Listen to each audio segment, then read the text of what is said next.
ఈ చదవబడినటువంటి వాక్య భాగంలో నుండి మనము దైవ తలంపులను ధ్యానము చేయుదాం.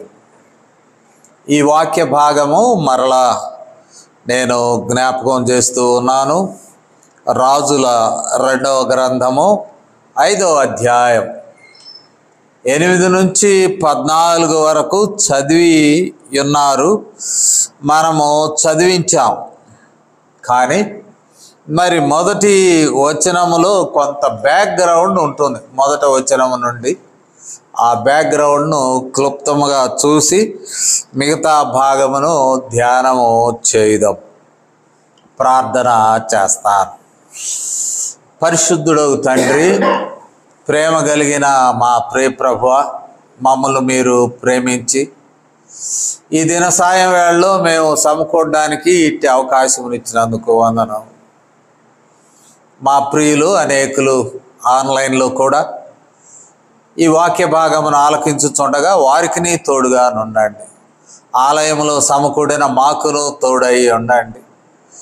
మీ మాటలు మేము వినుటే కాక గ్రహించుటకు, ఆ ప్రకారం జీవించుటకును సహాయం దయచేయండి.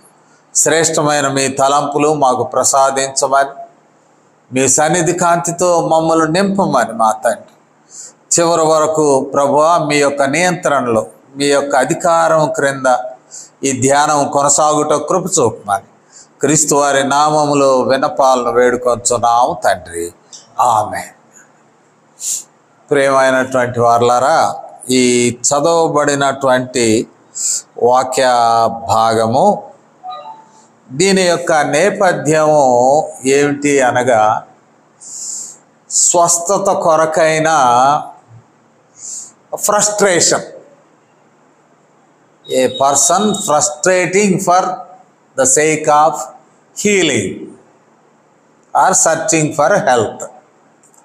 అంటే ఆరోగ్యం కొరకు, స్వస్థత కొరకు తాను చాలా తొందరపడుచున్నటువంటి విధానము కనబడుచు ఉన్నది.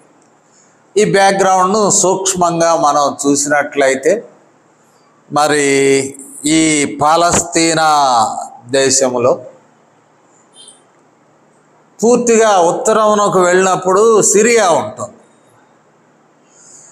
ఈ సిరియాకు అషూరియులకు కూడా వైరం ఉన్నది. సరే, ఈ సిరియా ప్రాంతాన్ని మనము గమనించినట్లయితే, వారు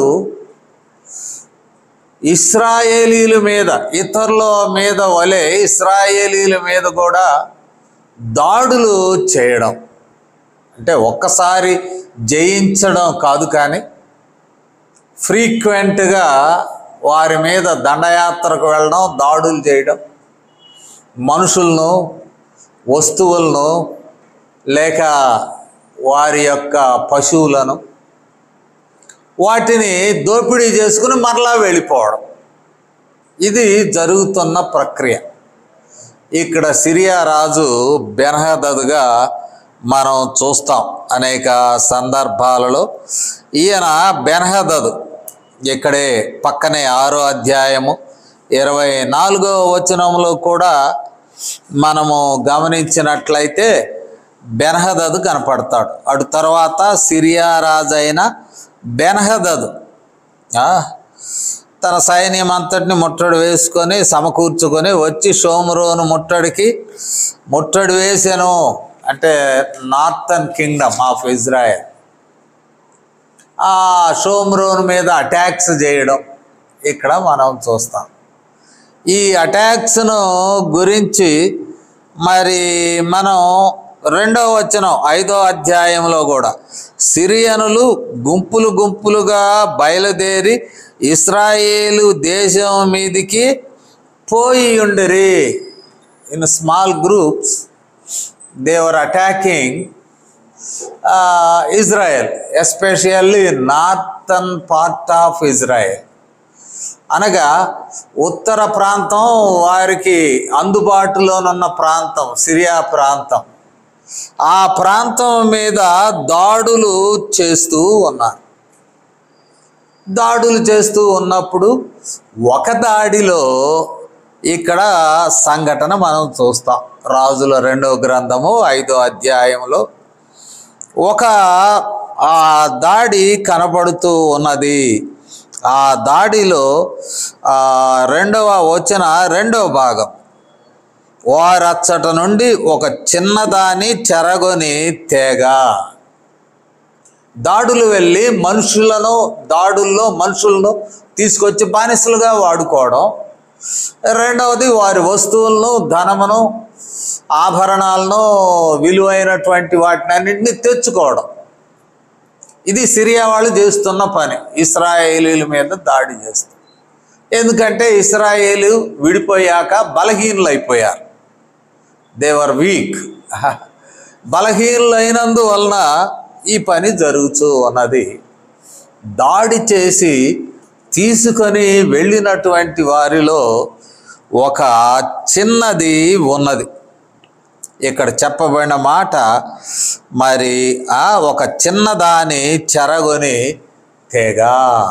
చిన్నది అంటే మరీ స్మాల్ గర్ల్ కాకపోవచ్చు, మరీ పిలిస్తే ఏడ్చేటువంటి చిన్న పాప కాకపోవచ్చు, కొంచెము టీనేజర్, మేబీ కొంచెం టీనేజ్లో ఉన్న పిల్ల అయి ఉండవచ్చు. అంటే పని బాట చేయగలిగిన శక్తి కలిగినటువంటి అమ్మాయిని తీసుకుని వెళ్ళినారు. ఇక రెండవదిగా మనం గమనించినట్లయితే ఇక్కడ నయమాన్ రాజును గురించి చెప్పుకున్నాం. బెన్హదదు, సిరియా రాజు బెన్హదదు. సిరియా రాజ్యములో ఉన్నటువంటి ఒక, మనం ఏమంటామంటే సైన్యాధిపతి.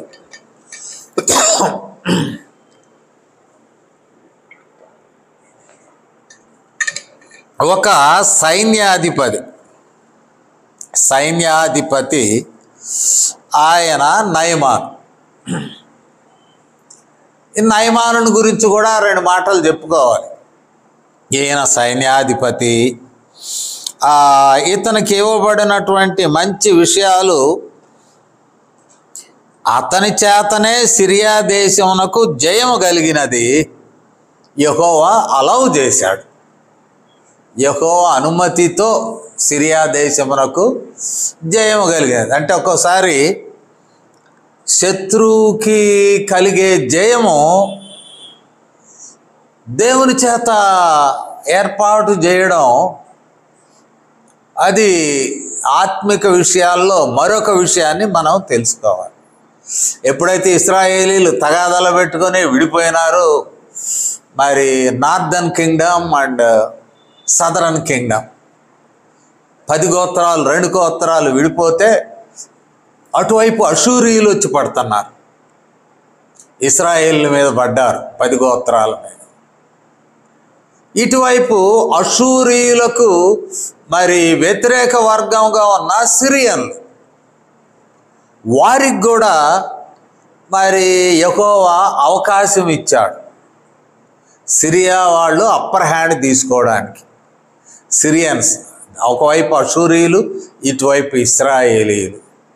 ఈ సిరియన్లు మరి వారికి అవకాశం ఎవరిచ్చారంటే దేవుడు ఇచ్చాడు. ఎవరి మీద అనగా ఇశ్రాయేలీయుల మీద. దేవుని ప్రజలైనటువంటి ఇశ్రాయేలీయుల మీద అన్యులైన సిరియన్లకు రాజైన బెన్హదదు, ఆయన సైన్యాధిపతి అయినటువంటి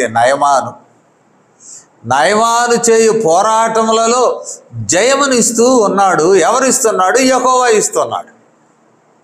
ఇది ఒక ప్రత్యేకమైనటువంటి, మనం అనేక సార్లు ఓటమి పాలవుతాం మన పోరాటాల్లో. అది మనకు ప్రిస్టేజ్ అనిపిస్తుంది, కానీ ఓటమి పాలవుతాం. ఈ దేశంలో కూడా మరి సెక్యులర్ వాదులు మాకు ఈ పార్టీ గెలిస్తే బాగుండు అని ఎదురు చూస్తూ ఉంటాం. నాన్ సెక్యులర్ వాదులు వారి ఎదుర్కోలు వారికి ఉంటుంది. క్రైస్తవ మైనారిటీలు, ఇతర మైనారిటీలు అందరు కలిసి అబ్బో ఈ దేశంలో సెక్యులరిజం లేకపోతే మేము ఏమైపోతామో, దేవా సెక్యులరిజం మెయింటైన్ చేయగలిగేటువంటి పార్టీలను మా కోసం గెలిపించండి. గెలవడం వల్ల ఓడిపోతున్నారు. మరి ఓటమి ఎందుకు ఇస్తున్నారు అంటే యెహోవాయే అవతల వారికి జయాన్ని ఇస్తున్నాడు. ఎందుకు యెహోవాయే అవతల వారికి జయాన్ని ఇస్తూ ఉన్నాడు అంటే తన ప్రజలైనటువంటి వారికి అదొక పాఠము, అదొక ఎదుగుదల కూడా ఈ దేశంలో జరుగుతూ ఉన్నది. నేను జ్ఞాపకం చేస్తూ ఉన్నా, ఈ దేశంలో క్రైస్తవులను ఒకప్పుడు విదేశీ నిధులతో క్రైస్తవం పెరిగిపోతుంది అని అనేకులు ఆ నింద వేసేవారు, ఆ ప్రచారం చేసేవారు. నింద ప్రచారం రెండు జరుగుతూ ఉండే. ఎందుకు అంటే ఈ దేశంలో మరి ఈ పని జరుగుతున్నది, విదేశీయులు డబ్బులు పంపిస్తున్నారు, ఆ డబ్బులు తీసుకుని వీళ్ళు క్రైస్తవ్యాన్ని వ్యాప్తి చేస్తూ ఉన్నారు. నేను పనిచేసిన ఏసీటీసీలో కూడా ఇదే తాత్పర్యం ఉండేది. సంఘాలు చాలా ఫండ్స్ వస్తాయి కదా, కాలేజీకి నడిపించవచ్చు కదా అని అంటుండే, మొత్తం బంద్ అయిపోయినాయి. విదేశీ సొమ్ము తీసుకొచ్చేటువంటి ఆ ఛానలే ఎఫ్సిఆర్ఏ అంటారు, అది రెన్యూలే ఆగిపోయింది. అప్పుడు ఏమైంది, కళాశాల మూతబడిందా అంటే మూతబడలేదు. స్థానిక నిధులతో బ్రహ్మాండంగా నడుస్తోంది. స్థానికంగా ఈ విద్యార్థుల ఫీజులే కళాశాల నడవడానికి ఉపయోగపడినది. కళాశాలలో జరుగుతున్నటువంటి అనేక కార్యక్రమములు కళాశాలకు సహాయం ఇచ్చాయి. చాలా ప్రోగ్రామ్స్ చేస్తూ ఉంటారు. ఆ ఫెసిలిటీస్ను వాడుకొని ఆ ప్రోగ్రామ్స్ చేసిన వారు కళాశాలకు కానుక ఇచ్చి వెళ్తూ ఉంటారు. ఈ కానుకలు కానీ ఫీజులు కానీ ఇవన్నీ స్వదేశీ నిధులు, ఇట్స్ ఓవర్ఫ్లోయింగ్. కొన్ని కట్టడాలు కూడా కొత్తవి వచ్చినాయి, నేను ఉన్నప్పుడే వచ్చినాయి. మరి తర్వాత కూడా ప్రయత్నాలు జరుగుతున్నాయి. అంటే నేను ఎందుకు చెప్తున్నానంటే దేవుడు సెక్యులరిజం అని, అది real secularism or pseudo secularism I do not know, అంటే సెక్యులరిజమా లేక వేషధారణతో కూడిన సెక్యులరిజమా, అవి మనకు పెద్దగా తెలియదు. కానీ దేవుడు వాటిని ఆపివేసినందువలన భారతదేశంలో క్రైస్తవ్యం ఊరక అటో ఇటో ఈ దేశం ఆ దేశం చూడకుండా యథార్థమైనటువంటి పరిచర్య, దేవునిపై విశ్వాసమును కలిగిన వారముగా ఆ పరిచర్య చేయగలుగుతూ ఉన్నాం. సంఘాలు పెరుగుతున్నాయి, దేవాలయాలు పెరుగుతున్నాయి. ఆంక్షలు పెరిగే కొద్దీ అభివృద్ధి పెరిగిపోతూ ఉన్నది. అది దేవుని యొక్క ముందస్తు ప్రణాళికనేమో అని అర్థమవుతూ ఉన్నది. సరే, ఇక్కడ మరి సిరియాకు జయము దేవుని వల్ల కలిగినది అంటాడు. ప్రత్యేకముగా వారి సైన్యాధిపతి అయిన నయమాను, ఆయన పోరాట పటిమ, మరి ఆయన పోరాట పటిమను బట్టి దేవుడు జయాలు అనుగ్రహిస్తున్నాడని ఇక్కడ మనము గమనిస్తూ ఉన్నాం. ఆయనను పరాక్రమశాలి అన్నారు. మరి 1వ వచనంలోనే యజమానుని దృష్టికి ఘనుడై ఉన్నాడు. అయితే కుష్ఠరోగి, అది పెద్ద మైనస్ కాదేమో నాకు తెలియదు. ఎందుకంటే కుష్ఠరోగము అది పెద్దదైపోతే, క్రానిక్ అయిపోతే మిలిటరీ సర్వీస్కి పనికిరారు. ఇది ఉన్నటువంటి విషయం. అది క్రానిక్ అయిపోయి అవయవాలు తినేస్తూ ఉంటే మిలిటరీ సర్వీస్కు అస్సలు పనికిరారు. నాకు ఒక విశ్వాసి తెలుసు, పాపం స్పర్శ పోతుంది, ఆమె ఎఫెక్ట్ అయింది పాపం. ఆమె వంట చేస్తూ పొయ్యిలో పుల్లలు ఇట్లా పెడుతూ చెయ్యి కూడా పెడుతుంది. సెగ తెలియదు, కాలుతుందో తెలియదు, తరచుగా గాయాలు అవుతాయి ఆమె చేతులు. ఏంటంటే స్పర్శ తెలియదు, వేడివి తెలియదు, కాలుతున్నది తెలియదు ఇట్లా. కాబట్టి కుష్ఠరోగము అది పెద్దదై క్రానికై ఒకవేళ ఉన్నట్లయితే నయమాను యుద్ధాలు చేయలేడు, మిలిటరీ సర్వీస్కు పనికిరాడు. నేను అనుకుంటాను బహుశా ఎర్లీ స్టేజ్లో ఉన్నది, ఇన్సిగ్నిఫికెంట్గా ప్రారంభమైనది అని మన ఊహ. ఎందుకంటే రెండు కుదరవు. ఆయనకు ఈ శరీర భాగాలు అవి క్రిపుల్ అయిపోతే కాళ్ళ ఏళ్ళు, చేతి వేళ్ళు, ఇంకొకటి ముఖము మాకొక డాక్టర్ గారు ఉండేవారు. ఈ ముఖము ఇవి అట్లా కట్టి అట్టనమంటాడు. అంటే ఇవి దీనికి ఉన్న స్పర్శ పోయి ఇది కదలదు. కళ్ళు అయితే మూసుకుంటారేమో కానీ ఈ ఏరియాస్ కనపడవు. అంటే గోయింగ్ టు బి ఎఫెక్టెడ్ అనే మాట వాడేవాడు. ఇట్లా ఉండేటువంటి ఈ రోగము అంత దారుణంగా లేదని మనం భావించాలి.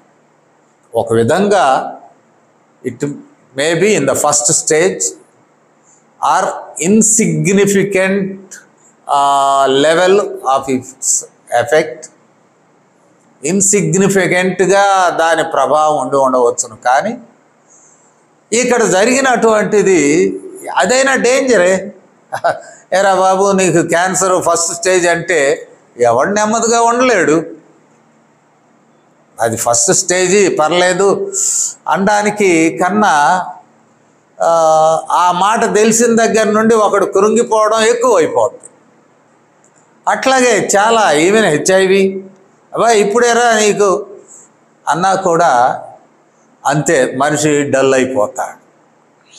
ఇలాంటి ఆ దినాల్లో లెప్రసీ, వీటిని గురించినటువంటి ఒక చిన్న మచ్చతో ప్రారంభమై ఒక ప్యాచ్ చిన్నది చర్మరోగంతో ప్రారంభమై if it is doubted tension మొదలవుతుంది. ఈ రోజుల్లో అంటే డబ్బులు పోస్తే డయాగ్నోసిస్లు ఉంటాయి, వారు దాన్ని వెంటనే కొట్టివేస్తారు. ఇది మచ్చ అని కానీ, లేకపోతే కుష్టి అనే కానీ, లేక ఇంకేదైనా స్కిన్ డిసీజెస్ వలన, లేక వెదర్ ఎఫెక్టు, ఆ ఎఫెక్టు, ప్రోటీన్స్ తగ్గడం వలనో ఇంకొకటో ఏదో చెప్పేస్తారు నేటి దినాలు.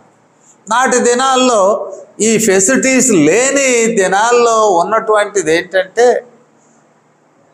If there is any doubt the person will be suspected, fully suspected. కేవలం మనం లేవి కాండంలో చూస్తే ఇశ్రాయేలీల జీవితంలో మరి 13వ అధ్యాయము మనం మొత్తం చదువుదాం, ఇప్పుడు వద్దులే. అసలు దేవాలయ ప్రజలే ఆ మచ్చ కనపడగానే రిచువల్లీ అన్క్లీన్, భక్తికి కూడా పనికిరారని డిక్లేర్ చేస్తారు. అంటే గుళ్ళోకి కూడా రానివ్వరు, గుళ్ళోకి కూడా రానివ్వరు. గుడి జీవితంలో కూడా హెల్త్ చాలా ప్రభావం చూపుతుంది కదా.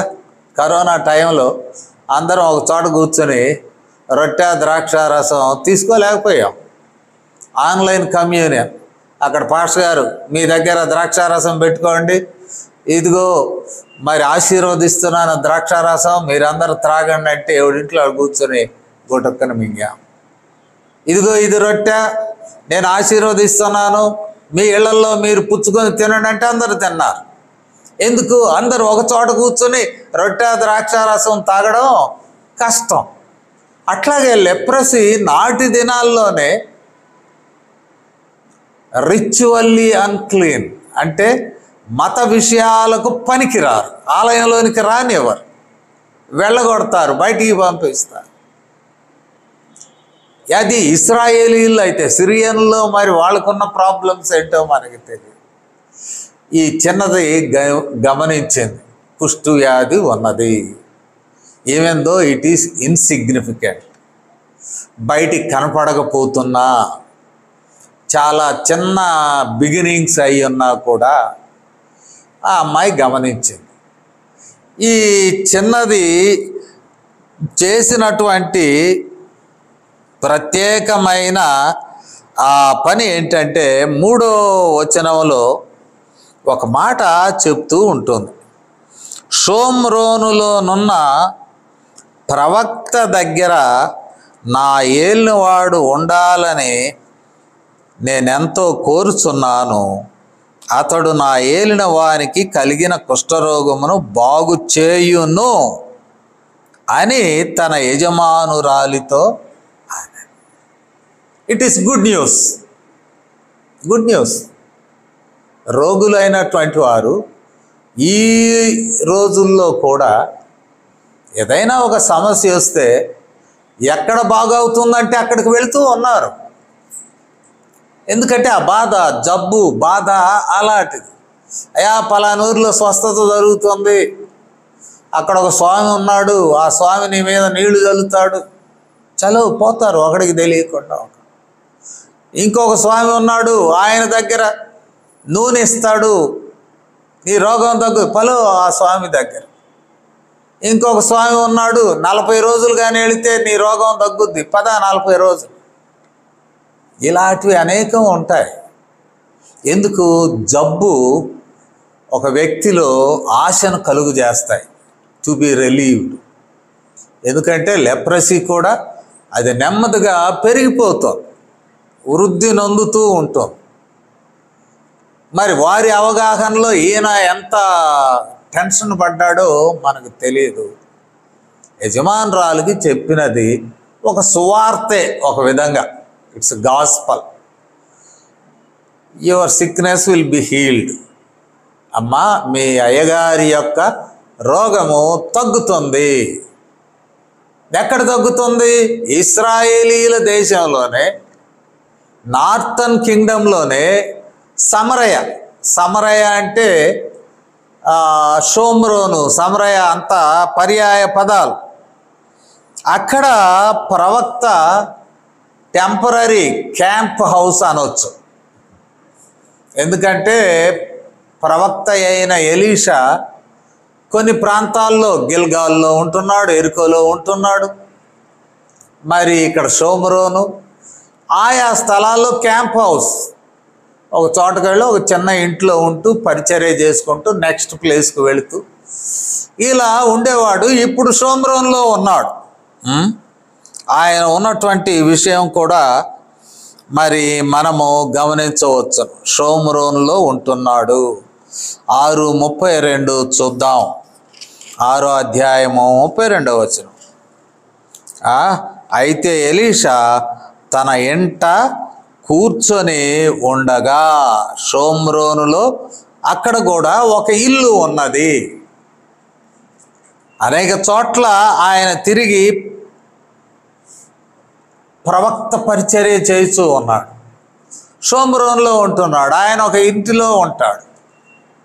షోమ్రోన్లో ఒక ఇంటిలో ఉంటుండగా అమ్మా, యజమానుడైనటువంటి నయమాను అక్కడకు వెళితే విడుదల ఉన్నది అని చెప్పడం మనం చూస్తున్నాం. అంతేకాదు ఆమె యొక్క కోరిక మనము గమనించినట్లయితే, ఆమె కోరిక ఎంత చక్కగా, కోరుచున్నాను, నేను ఎంతో కోరుచున్నాను, హార్ట్ఫుల్లీ షీ వాజ్ హోపింగ్. అంటే ఏదో చెప్పిపోవడం కాదు వార్త. ఆ చిన్నది హృదయపూర్వకముగా హృదయపూర్వకముగా కోరుచున్నది, అక్కడికి వెళ్తే విడుదల ఉన్నది. So the same love. మన దేశమునకు సువార్త రావడంలో అదే ప్రేమ ఉన్నది నాటి మిషనరీలకు. అటు బ్రిటిష్ మిషనరీస్ అయినా, అమెరికన్ మిషనరీస్ అయినా, యూరోపియన్ మిషనరీస్ అయినా, వాళ్ళు ఒక ప్రేమ ఉన్నది. ఈ దేశంలో విమోచన వార్త అందించాలనే ఒక దేశ ప్రజల మీద ప్రేమ ఉన్నది కాబట్టే వారు ప్రయాణాలు చేశారు. విమానాలు లేని రోజుల్లో ఓడల్లో, అనేకులు ఓడల్లోనే చనిపోయి ఉండగా, నీళ్లలోనే సమాధులు, పిల్లలు చనిపోతే ఎత్తి ప్రార్థన చేసి సముద్రంలో వేసినటువంటి పరిస్థితి. ఎందుకు? Which drove them. ఆ ప్రేమ దైవ ప్రేమ. చిన్నది కూడా యజమానుడి విషయంలో ఒక నమ్మకమైన మాట మరి తాను చెప్పి, నేనెంతో కోరుచున్నాను, వితౌట్ ప్రెజుడీస్. వీళ్ళు మా దేశం మీద దాడులు చేసి దోచుకుంటున్నారే అనేటువంటి ఒక ద్వేషము, అసూయ లేకుండా ఎంతో కోరుచున్నాను. అది సువార్త యొక్క లక్షణం. సరే, యజమానురాలు యజమానుడికి చెప్పిన, యజమానుడికి పిన్ పాయింటెడ్, నువ్వు నేరుగా వెళ్ళాల్సింది ఎక్కడికి? షోమ్రోనులో ఒక ఇల్లు ఉన్నది. ఆ ఇంటిలో ప్రవక్త ఉన్నాడు. ప్రవక్త దగ్గరికి పోతే నీకు స్వస్థత కలుగుతుంది. విశ్వాసము ఇక్కడ ప్రారంభం అయినది నయమానుకు కూడా. షోమ్రోనికి పోవాలి, ప్రవక్త ఉన్నాడు, ప్రవక్త దగ్గర నేను స్వస్థత పొందాలి. అయితే రాజుగారితో ఈ మాట చర్చించాలి, ఐ విల్ డిస్కస్. రాజు దగ్గరికి వెళ్ళాడు. రాజు దగ్గరికి వెళ్తే, అయా ఇట్లా వెళ్ళొస్తాను ఇశ్రాయేలు దేశము, విత్ యువర్ నాలెడ్జ్. అందుకు రాజు అంటాడు, మరి ఇది ప్రోటోకాల్ బాబు, నువ్వు నేరుగా ప్రవక్త దగ్గరికి వెళ్ళడం కన్నా ఇశ్రాయేలు రాజునకు నేను ఉత్తరం ఇస్తా, ఆ ఉత్తరం పంపుదాం. ఇశ్రాయేలు రాజు విల్ డీల్ ఇట్. అంటే యేసుక్రీస్తు వారి మీద విశ్వాసం ఉన్నది, కానీ యేసుక్రీస్తు వారు త్రూ సంబడి, అది డైవర్టింగ్ ద గాస్పల్. క్రీస్తును నేరుగా కలుసుకోండాయా అంటే, క్రీస్తును కలుసుకోవడానికి ఫలానా వారి సహాయంతో కలుసుకోవాలి. క్రీస్తును కలుసుకోవడానికి అడ్రస్ చెప్పాడు అనుకోండి. ఆయన రక్షకుడు, దేవుని కుమారుడు, మనిషి రూపంలో వచ్చాడు, మనకు అందుబాటులోకి వచ్చాడు. నీ పాపం ఆయన మీద వేసుకున్నాడు సిలువ మీద, నీ పాపం శిక్ష ఆయన భరించాడు. ఆయన దగ్గరకు అప్రోచ్ హిమ్ విత్ ప్రేయర్ అంటే, లేదు ఫలానా అయ్యగారు పాపులర్ అంట, అయ్యగారి దగ్గరికి వెళ్ళి నేను మాట్లాడతాను. అది సైడ్ ట్రాక్. ఇక్కడ కూడా మనం చూసినట్లయితే రాజు దగ్గరికి పోయినాడు. రాజు దగ్గరికి బొమ్మని చెప్పలేదు, కానీ పోవాలండి. ఒక సబార్డినేటు, ఆయన దగ్గర పనిచేసేటువంటి వాడు, దేశంను వదిలి పక్క దేశంలోకి వెళ్ళాలి, పర్మిషన్ అవసరం. కానీ రాజు డైవర్టెడ్. పద ఆ రాజుకు ఉత్తరం ఇస్తాను, చలో. ఆ ఉత్తరం తీసుకువెళ్ళి ఆ రాజుకి. సరే, ఈయన షోమ్రోన్లో ప్రవక్త దగ్గరకు ఉత్తరం తీసుకుని ప్రయాణం కాలేదు. రాజు దగ్గరకు ఉత్తరం తీసుకొని, రాజు దగ్గరకు మరి ఈ స్వస్థత కొరకు కానుక, కానుక తీసుకొని ప్రయాణమయ్యాడు. దాని పేరు కానుకే, కానీ ఆయన తీసుకువెళ్ళినటువంటి వస్తువులు ఇంచుమించు 4-5 వచనాల్లో మనం చూస్తాం. 5వ వచనములో ఇతడు తీసుకువెళ్ళినవి 20 మణుగుల వెండి, వెండియు 1,20,000 రూపాయల బంగారు. దీన్ని మదింపు చేసి మన వాళ్ళు చెప్పేది ఏంటంటే ఇంచుమించు 300 కేజీలు వెండి, 90 కేజీల బంగారం. దీన్ని కన్వర్ట్ చేసి మరి మనకు అందిస్తున్న సమాచారం ఏంటంటే 3 క్వింటాల వెండి, 1 క్వింటాకి 10 కేజీలు తక్కువ బంగారం. ఇది దారుణం కదా. ఇంత కావాలన్నా స్వస్థతకు కానుక ఒకవేళ ఇస్తే ఏమి ఇస్తారు? అంత కానుక ఇస్తారా? అంటే ఆయన స్థాయిలో ఇన్ఫ్లుయెన్స్ చేయడానికి 300 కేజీలు వెండి, 90 కేజీల బంగారం దాన్ని తీసుకువెళ్ళి ఆ వ్యక్తికి మరి అందించడం. కాబట్టి అంత గౌరవప్రదంగా, పరువుకు సంబంధించినది, నా అధికారానికి సంబంధించినది, నా హోదాకు సంబంధించినది. దీంతో నేను ప్రసన్నం చేసుకుంటాను, లేక వారు లొంగిపోతారు. ఇది విశ్వాస సంబంధమైన విషయం కాదు. సింపుల్గా వెళ్ళమని చెప్పింది ఆ అమ్మాయి. పాపం ఆశే విలువైనది. నేనెంతగానో కోరుచున్నాను, నేనేం మిమ్మల్ని మతమార్పిడి చేయడం లేదు, కుష్టు పోగొట్టుకోమని కోరుచున్నాను, ఆశపడుచున్నాను. యెహోవా మతస్థులలో ఉన్న ప్రవక్త దగ్గరకు వెళ్ళమని నేను కోరుచున్నాను. That's all. అది హృదయపూర్వక వాంఛ, నీవు బాగుపడాలని. ఎవడండి ఈ రోజుల్లో పొరుగువాడు నాశనం అయితే బాగుండు అని భావించేవారు ఉన్నారు. ఎక్కడా ఈ హత్యలు అవి మిస్టరీస్ ఛేదిస్తే ఆ ఇంట్లో వాళ్ళే ఒకడు దొరుకుతున్నాడు క్రిమినల్. ఎందుకంటే అసూయ, ద్వేషంతో ఈ పనులు చేస్తున్నారు.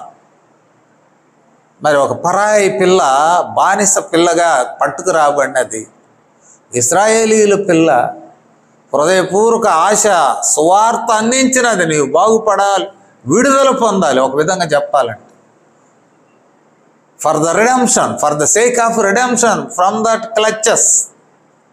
Clutches of sickness. ఈ విషయాలలో గుడ్డిగా నమ్మి దేవుడు ఇచ్చినటువంటి అవకాశము, వార్త, సువార్త, సిలువ దగ్గరికి చేరండ్రా బాబు అంటే ఇంకెక్కడికో వెళుతూ ఉన్నారు. ఎక్కడో ఏదో ప్రయత్నం, ఎంతెంతో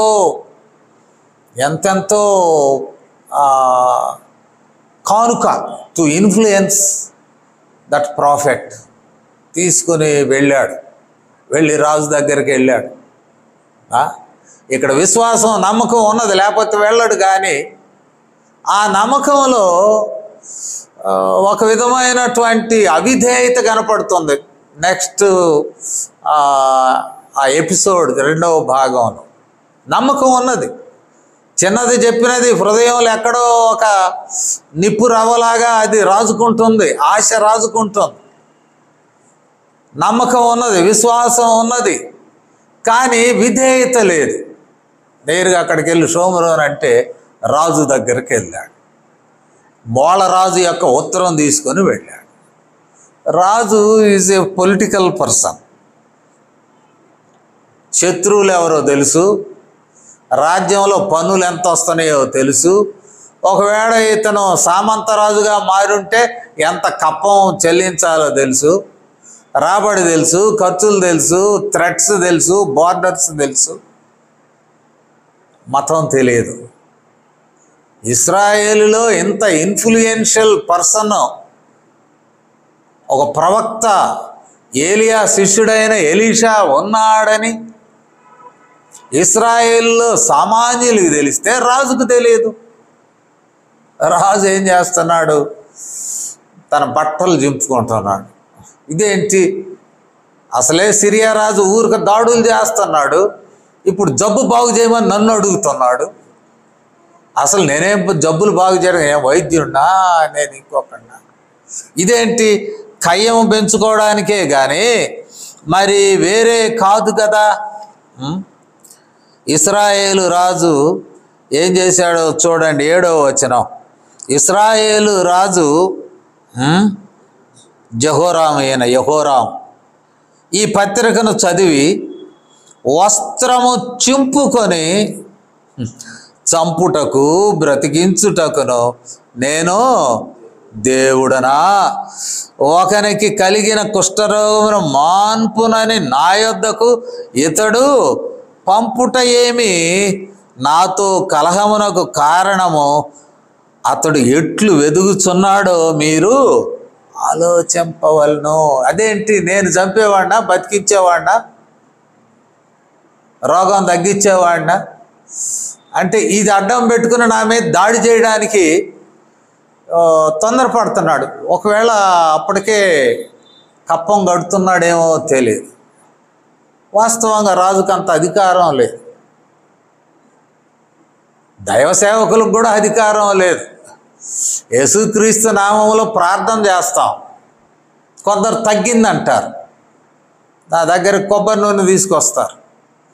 ఎందుకంటే బర్రె పాలు ఇట్లేదయ్యా, కొంచెం ప్రార్థన చేయ అంటారు. మా కుమార్తె, డాడీ నువ్వు మనుషులకే కాదు గొడ్లకు కూడా ప్రార్థన చేస్తావు అంటున్నారు వాళ్ళు. అంటే వాళ్ళ నమ్మిక.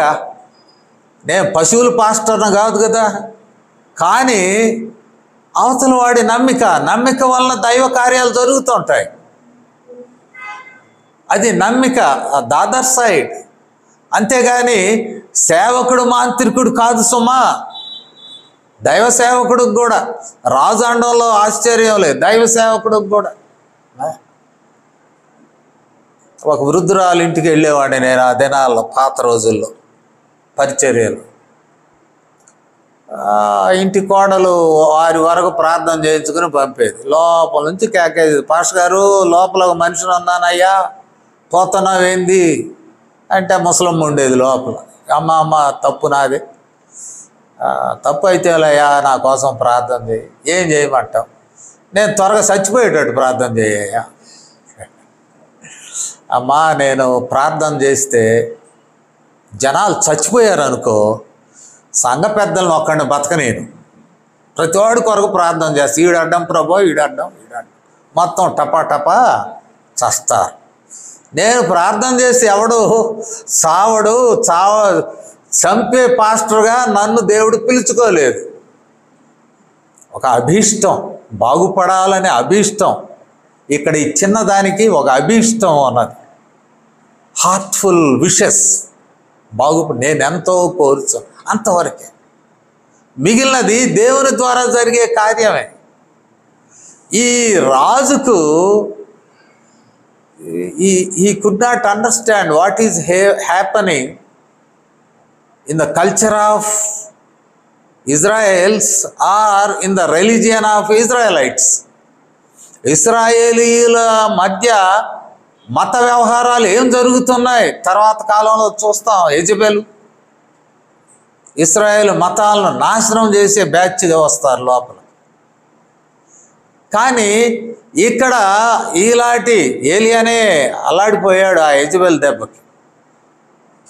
శిష్యుడైన ఎలీషా ఎట్లా సర్వైవ్ అయ్యాడు, ఎలాంటి పరిచర్య చేస్తున్నాడు, ఇది తెలుసుకోవాలి రాజుకి తెలుసుకోవాలి. They should know. ఈ రోజుల్లో అధికారులకు ఇది తెలియడం లేదు. పరిపాలనలో ఉండేటువంటి వారు, రాజకీయాల్లో ఉండేటువంటి వారు తెలియడం లేదు. కానీ ఎన్నికల టైంలో చర్చిలకు వస్తుంటారు అందరితో పాటు. ఈ పార్టీ వాళ్ళు వస్తారు, ప్రభువా ఈయన్ని గెలిపించు ఆశీర్వదించని ప్రార్థన చేస్తాం. అవతల పార్టీ వాళ్ళు వస్తారు, వాళ్ళకి కూడా అదే ప్రార్థన చేస్తాం. జనాలు కళ్ళు తిరిగి సంఘంలో అందరికీ నమస్కారాలు పెట్టి వెళ్ళిపో అంటే మీరు ఓట్లు వేయండి అని.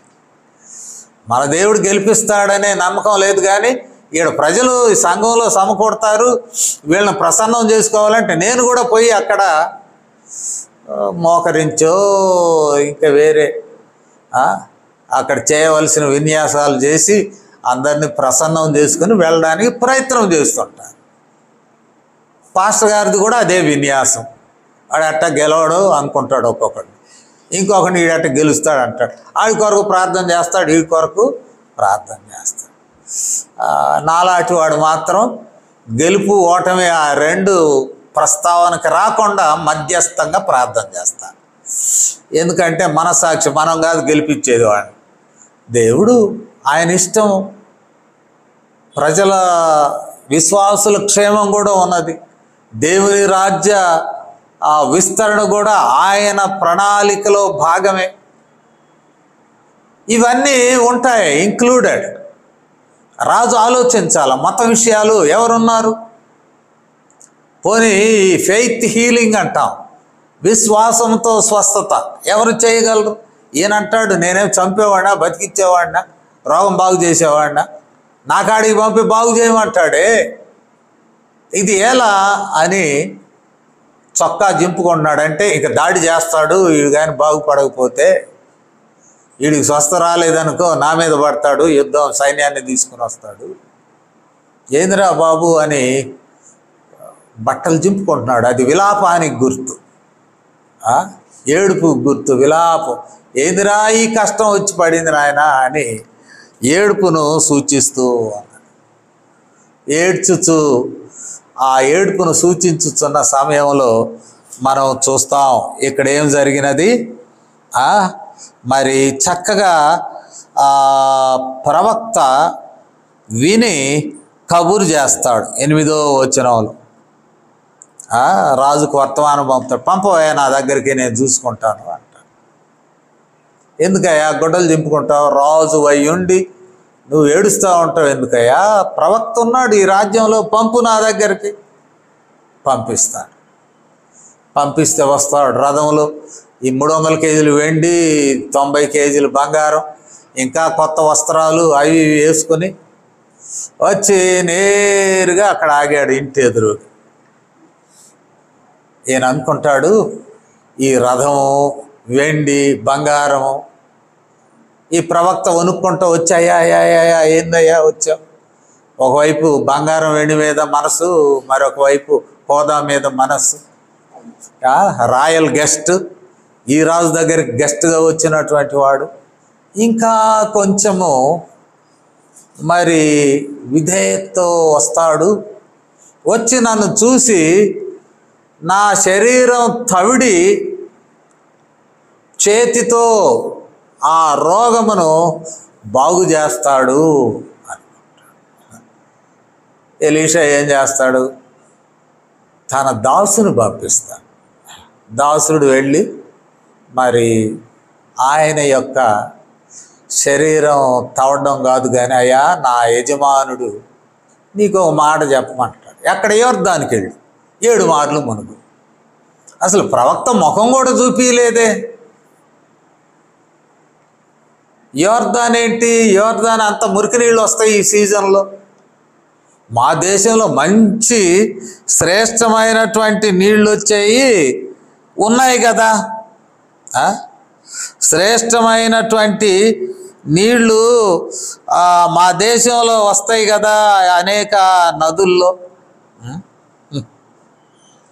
అని అనుకొని ఏమంటాడు? మా దేశంలో అబానాయును 12వ వచనంలో, ఫర్పరును ఇవి ఉన్నాయి కదా సుందరమైనటువంటి నదులు.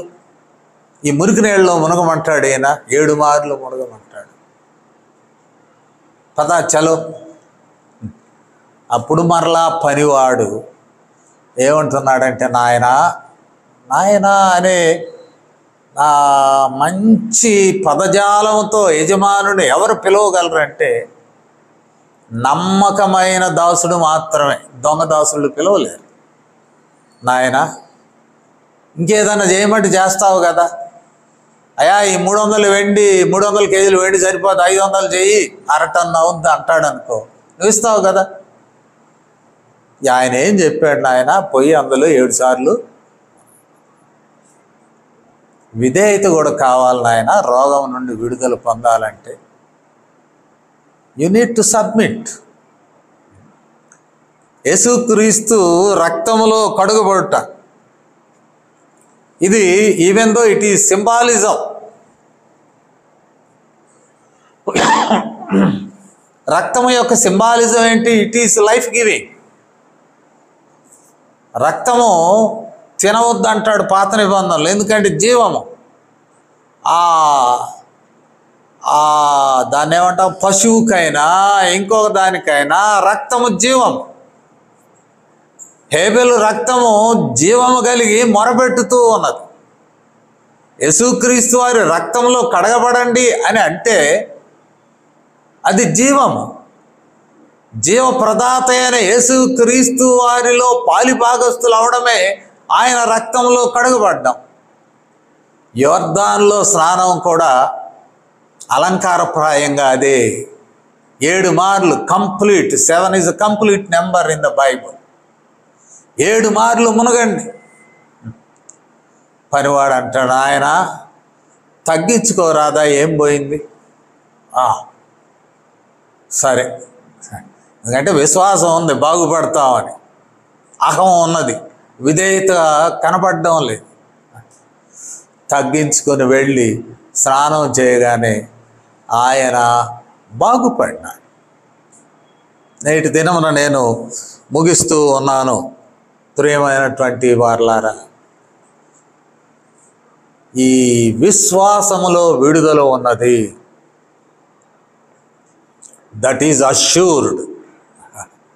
విశ్వాసములో విడుదల ఉన్నది. రోగమునకైనా, పాపమునకైనా, లేక పాప రోగమునకైనా విశ్వాసములో విడుదల ఉన్నది. విశ్వాసములో విధేయత కూడా కావాలి. విశ్వాసములో విధేయత కావాలి. ఇది చాలా కీలకమైనటువంటి, చాలా చాలా కీలకమైన. ఒకసారి యుఎస్లో ఒక చిన్న సదస్సులో ఉన్నా, మన దేశం నుండి కూడా కొంతమంది వచ్చారు. ఒక ఆయనకు అవకాశం వచ్చింది టు షేర్ గుడ్ న్యూస్. ఆయన అన్నాడు, భారతదేశంలో మాది పెద్ద కులము, మేము క్రైస్తవులం కావడం అంటే అది చాలా విప్లవాత్మకమైనది. కానీ అలగా జనం ఉన్నారు, వాళ్ళకి భోజనం పెడితే టపా క్రైస్తవులు అయిపోయారు. భోజనానికి ఆశపడి క్రైస్తవులైన వారి లాంటి వాడిని కాదు నేను స్పెషల్ క్రిస్టియన్ అన్నాను. నాకు చాలా బాధ కలిగింది. అంతా అయిపోయాక, డిస్కషన్ స్టార్ట్ అయ్యాక అడిగాను, నీ పాపముల విషయమై నీ క్షమాపణ దొరికిందా అన్నాను. అవునండి, కడగబడ్డాను, యేసుక్రీస్తులో కడగబడ్డాను.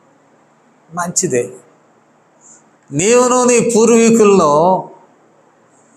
కొన్ని కులాలను హీనంగా చూశారు కదా, అది దేవుని దగ్గర ఒప్పుకున్నావా?